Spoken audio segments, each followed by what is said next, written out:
বিশ্বের সবচেয়ে প্রভাবশালী ৫০০ মুসলিম ব্যক্তিত্বের তালিকায় স্থান পেয়েছেন বাংলাদেশের অন্তর্বর্তী সরকারের প্রধান উপদেষ্টা ড. মোহাম্মদ ইউনূস। তিনি ওই তালিকায় ৫০তম অবস্থানে রয়েছেন।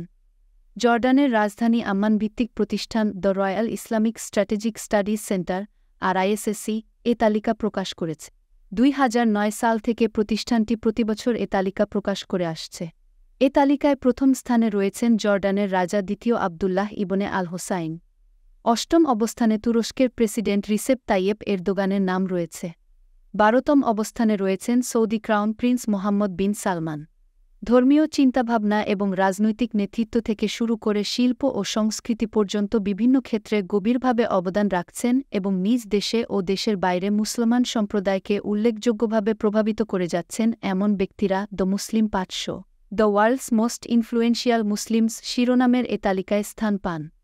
যুক্তরাষ্ট্রের জর্জটাউন ইউনিভার্সিটিতে prince Al Waleed bin Talal centre for Muslim Christian আন্ডারস্ট্যান্ডিংয়ের সহযোগিতায় এ বছরের তালিকাটি প্রস্তুত করা হয়েছে। ছাত্রজনতার অভ্যুত্থানে শেখ হাসিনা সরকারের পতনের পর বাংলাদেশের অন্তর্বর্তী সরকারের প্রধান উপদেষ্টার দায়িত্ব গ্রহণ করেন শান্তিতে নোবেলজয়ী অধ্যাপক ড. ইউনূস। ১৯৪০ সালের ২৮ জুন জন্মগ্রহণ জনের ড. ইউনূস। কর্মজীবনে অসংখ্য পুরস্কার অর্জন করেছেন তিনি। গ্রামীণ ব্যাংক প্রতিষ্ঠায় তার ভূমিকার জন্য ২০০৬ সালে নোবেল শান্তি পুরস্কার পান এই কিংবদন্তি। প্রতিষ্ঠানটি জামানত ছাড়াই ক্ষুদ্র ঋণ প্রদানের মাধ্যমে লাখো সুবিধাবঞ্চিত মানুষের ক্ষমতায়ন করে। বিশ্বব্যাপী দারিদ্র্য দূরীকরণে তার ভূমিকা অভাবনীয়।